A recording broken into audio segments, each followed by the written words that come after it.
Ahoy there my mateys, my name is Champ, Mountain Enthusiast, and Gin Rummy Champion. How are ya? I'll be real with ya my mateys, this was supposed to be another gameplay with friends video like my repo video, but I got invested in this game. If you didn't know, Peak is a cooperative climbing game by Aggro Crab and Landfall. You can play this game with friends or you can play it solo.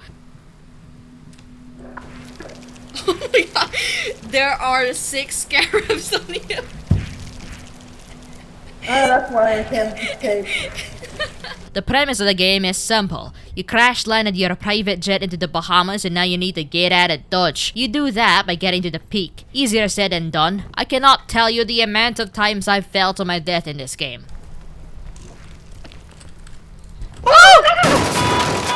But since I bought it on the 27th of December, I've played it for a minimum of 82 hours by the time I'm making this video. I've gotten 95% of the achievements. Or, well, at this point it's bound to be 96. Speaking of achievements, let's talk about what this video is really about. I've spent my Christmas break achievement hunting. I started off as a measly little creature with no badges, and now I've got more badges than an entire scout troop. The achievements in this game are pretty simple. They range from easy achievements you cannot possibly miss because you're gonna get them while you play the game. Climbing past the shore, cooking food, climbing past the tropics, the peak, to do you consent to being eaten? Yes. I need to eat you! I need to eat you!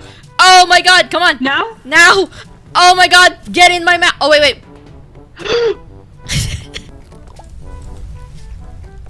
Go, go, go, go, go, go, go, go. Where's my achievement?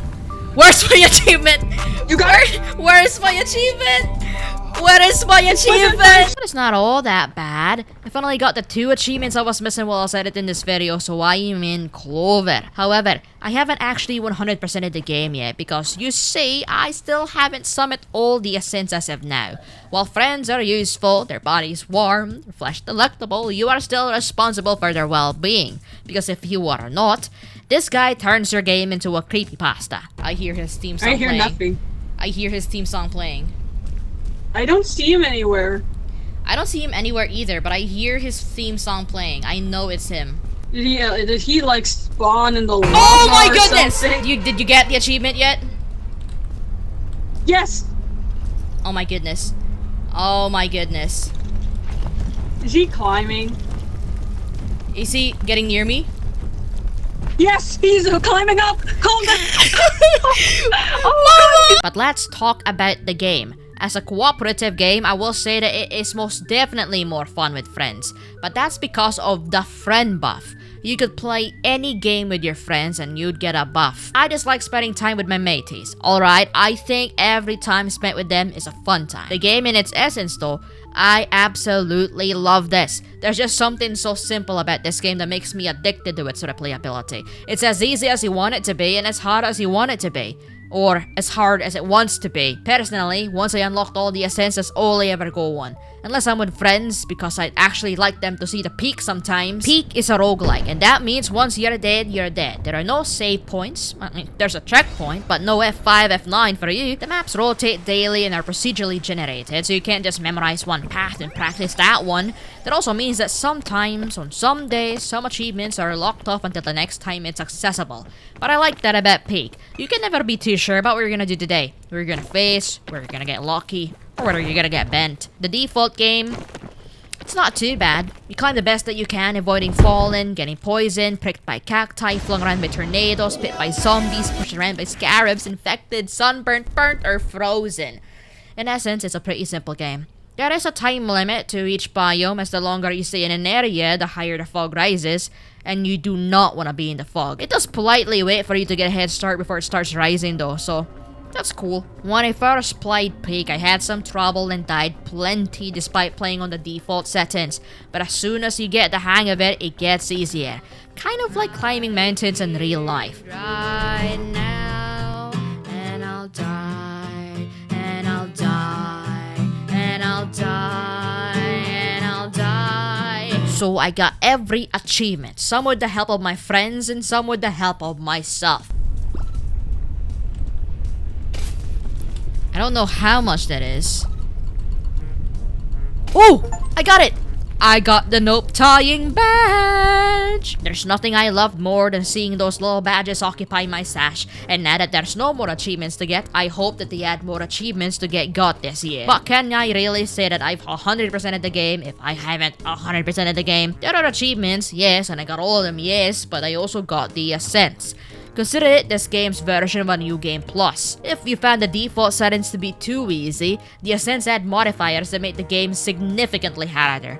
Anything from making tumbles hurt a little more, to your tummy needing snacks more often, to freezing to death at night. Ascents 1 to 4, however, I think at a walk in the park, sure you hurt more, get hungry a little faster, things feel heavier, and there are no flares waiting for you at the peak, but you can solve all this by being careful, good backpack management, and knowing how to identify your mushrooms. Ascent 5, however, now that is where the cookie starts to crumble. The nights are cold, and if you don't have a partner to cuddle up with, you will surely freeze to death. The only way you're gonna survive is if you bring a lantern to keep you warm at night. That sounds alright and all, until you realize that the lamp isn't gonna last you all night, not unless you portion it, and sometimes you're gonna luck out and find another lamp, or 2, or 3 when you don't really need it, and sometimes you're just not gonna find another lamp on this island. Mateys, I am so proud to say that as of this point in the video, I can say that I have officially 100%ed peak.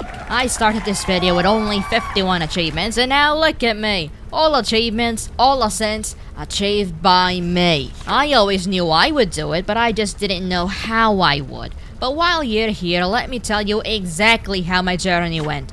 We'll start at the 6th ascent because the 5th ascent wasn't anything too noteworthy. I mean, yes, it's cold at night, but once you reach the caldera, it's back to your regularly scheduled programming. My first attempt to summit this ascent was going swimmingly, until I mucked it up. I made it all the way to the caldera in under 42 minutes. I even shot myself out of a cannon.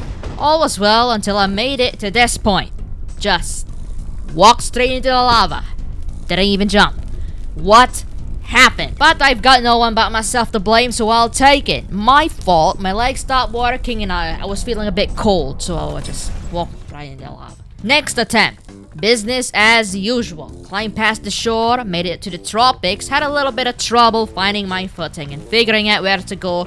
No problem though. I drank an energy drink, climbed my way up, and I should have stopped there. I should have stopped here, but no! I continued to climb my way up and I fell to my death. This time, I truly had no one but myself to blame. If I had just been a little patient, waited to catch my breath, I probably would have made that climb. But no, I just had to listen to myself. New day, new map, new attitude, new attempt. This time it was in the roots. I climbed up this tree, then climbed down to this branch trying to figure out how to make my way down. And of course, the wind came and decided to help me down by flinging me off that branch at 100 kilometers an hour. But that's not where I died. No, no, no. You see, I had a cure-all. Drank 2 sips of that, slapped a bandage on myself, and I was good to go. I continued making my way further into the roots until I came across a zombie. Oh yes, these little beasties. Normally, I don't care for zombies. I play Project Zomboid. I hang around zombies for fun. However, it's an entirely different story when I'm trying to climb to the top of a mountain and I can't fight back. My primal instincts came back and I became desperate, running, looking for anything to help me get away from this loser. As I was getting away though, they managed to get a little nibble on me. I broke their ankles just as they were trying to jump on me like Foxy, and I hot-footed it out of there. I drank the cure-all to get rid of the infection and I just started running in a random direction. I didn't know where I was going, but I knew I needed to get away from the growling that was following me. I found these vines that looked like a great way out, so I began climbing. Then just continued to climb until I reached heaven because I fell and died. But my successful summit, whew, that one is a good story to tell. It's a story filled with close calls, explosions, and the power of determination. Sponsored by the RNG gods. Let's skip past the shore because that's baby stuff. You know how to climb the shore. I know how to climb the shore. Your grandmother knows how to climb the shore. We all know how to climb the shore. It starts here at the roots. I made my way down by jumping onto this bouncy mushroom. I continued to bend some more to try and lose momentum, but the wind came. It blew hard and I tried my hardest to fight against it to keep landing on that mushroom. But I took a big fall, broke an ankle or two, maybe a femur, but I was still alive. There was a suitcase next to me, so I opened it, hoping to get a medkit or a bandage, anything to help me get back on my 2 feet. Instead, I found a pirate compass. Now normally, this is absolutely useless to me. I'm not looking for the One Piece, and this thing does nothing but lead you to other suitcases. But this, at this moment, was a godsend. If it just led me to a suitcase or two that had something that could heal me up, that could save this run. So, I followed it. The first suitcase it led me to held nothing that I cared about, and with the health I had, I could barely climb over a pebble. Thankfully, I had a lolly in my pockets and I used that to climb this scar. I made it up the first incline, but I didn't have the energy to climb the second one. It wasn't that high of a climb though, so I used up all the energy I had left in me to climb up it. My compass said there was luggage in this area, so I believed that there was luggage and I was willing to risk all that energy. At this point, I would have taken anything. But to my luck, there was not just one suitcase, but an entire flock of them. First suitcase had a bandage, second one had another bandage, and wouldn't you know it, I'm back at full capacity. There were still luggages to be looted, so I threw away the compass to make room in my pockets for loot. I was in clover. I was at full health, I found some snacks, and felt ready to face the world. I had a good feeling about this summit, and what a good feeling that was. I kept climbing because I could. At night I had to rest up and warm myself a bit until I had the energy to continue climbing, but after that I did cautiously continue ascending. Had a couple roadblocks here and there, but that wouldn't stop little old me. But when I made it to the mesa, little old me had a problem. My lantern had run out of fuel and I didn't find anything that could help me fight off the cold. Luckily, I did get a lunchbox. Of course, I was saved! I'd use this when I got cold enough, and it'd swap out the cold for other negative effects. And then... yeah, nah. On the bright side, I wasn't dead. Yes, I was cold and unconscious and not breathing, but I was still alive. When morning came, I came out of my coma and began climbing again. Because what else could I do? I could barely climb though. Barely. Finally made use of those pitons I keep getting, and I didn't know what I was thinking, but I knew what I knew. There was nowhere left to climb. This was the only way forward. So I jumped. I landed it, because of course I did. I was a bit too low to climb, so I used the other piton in my pockets to climb higher without losing my energy. Thankfully, there were suitcases here. One of them had a cannon, which was great for me because I didn't know where else I was supposed to go that didn't require energy, and it just so happened that I stumbled upon some more luggage. Milk, explosives, some garbage, and a checkpoint flag. I placed it down immediately because I didn't have much faith in myself at this point, but finally, in one of the suitcases, one that was laying just underneath the sun, was a medkit. Once again, I was rejuvenated. I felt like I could climb anything, but I couldn't, so I carefully caught myself before I broke another ankle. If I couldn't go vertically, may as well go horizontally, right? Horizontally, I went and I found a bunch of balloons. Perfect for me, since that meant I'd feel a lot lighter, and being lighter meant having more energy to spend. And with all that extra energy, I went into the mesa, climbing into wherever I could. However, night came, and I still haven't made it to the top yet. I'd made it somewhere. I was making progress, yeah, but not enough. I was too cold, and I accepted that I might fall unconscious yet again, so I put all my stuff in my pack, lest I fall over and drop all of them off this cliff. Luckily though, daylight came just in time. I'd never been happier to feel the burning heat of the mesa on my skin. I continued to climb, invigorated, hopeful, and finally, I made it to the caldera. There, I wouldn't have to worry about the cold nights, because there's lava everywhere. The caldera was a cakewalk. When I made it to the kiln, I was cautious, but swift. While I was climbing up, I came across this suitcase that contained a checkpoint flag. I didn't know why, but I felt like I had to put it down. Nearby on the magma was another suitcase, where inside lay...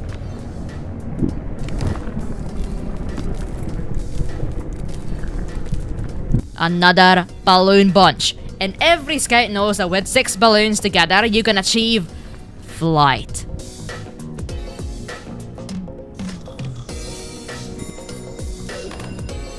I made my way quite a ways up, made a safe landing. Unfortunately, here's where I'd mess up and fall to my death.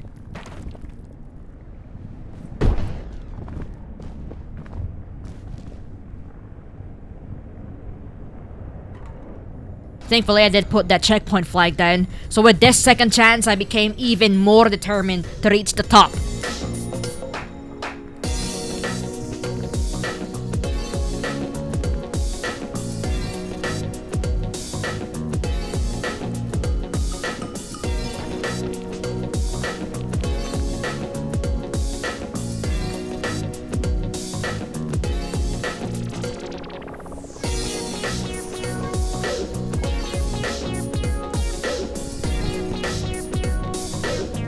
I made it to where I'd fallen to my death, and now I know victory's only a breath away, so I kept at it. I climbed, and I climbed, and I climbed, until finally I saw the peak. Really? All that, and it's just the 6th ascent. We still got a 7th one, dang it! This part. Maybe it's just a skill issue on my part, but there were days where I quite literally couldn't even progress past the 2nd biome. But I wouldn't give up. No, and no. That's quitter talk, mateys, and you know I'm not a quitter. My name is Champ, and no matter how many times I become gravity's victim, I am not giving up. And also, I really wanted to go to Ascent 7 before my 2nd semester started. There were so many dates that made me want to attack my cousin. Like, look at this! I died because this tantalizing fungus threw me off the side of the cliff as I was making the jump to this. If I mentioned the quarter of the deaths that I had in my Ascent 7 attempts, we'd add another 10 minutes to this video, and this video is already long enough. So let's talk about my successful summit, which wasn't any easier, skipping past the extremely dangerous path that I took on the way up. When I was 75% of the way up, guess who decided to drop in from the sky? Thankfully, I had been saving the 2 rescue claws I scavenged for this exact reason. I grappled to a higher ground, but the wind came and sent me tumbling down after it pushed me toward running water. And at this point, my heart was already trying to break its way out of my ribcage. This was the farthest I had made it compared to all my other runs on this map, on this seed, on this day. I didn't want to die now, not here, not like this. With the zombie right at my ankles, I grappled again to a relatively safer location. I quickly set up what little I had left of my anti-rope and gathered the energy I'd need to abscond.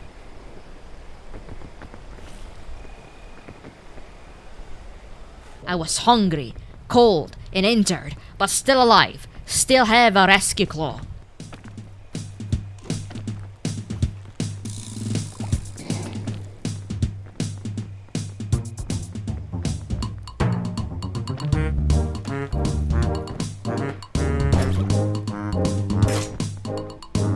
And in the Alpine, I got myself in quite the bad situation. I did have a fairy light and a lantern, but because of my greed, I wasted the fairy lantern and regular lantern, so obviously I didn't want to be caught here at night. I did pack 2 scorch berries, which I'd use in emergency situations, and also heat packs spawned here in luggages, so it wasn't that big of a problem, as long as luck was on my side. But with terrain that was easy enough to traverse and a rescue claw, I made it out of the Alpines in no time. Yeah, I did lose consciousness for a bit, but I didn't die. Give me a break, I had a long climb before this, I deserve to have a 1-hour nap. The caldera, again, cakewalk. The kiln, at this point I'd recorded about a handful of Ascent 7 attempts throughout the day, or throughout the days, because I didn't just finish this Ascent in 1 day, 2 days, it took me 4 days to complete this. I had died so many times at the roots, or the tropics, because of the wind, the zombies, the mushroom, the awful terrain generation, that the kiln at this point meant nothing. I climbed over rocks, magma, even more magma. Didn't matter, I was climbing. I refused to die here, not after everything I'd been through, and when I finally made it out, when I was finally at the base of the peak, I felt like I was in 7th heaven. Which, maybe that's why they had 7 ascents. I really enjoyed playing Peak with my friends, but the majority of the time I played Peak, I was playing it alone. I really enjoyed this game. It's a really good game. One of the games that I knew from the moment I first played it, I needed to 100% this. Peak gameplay.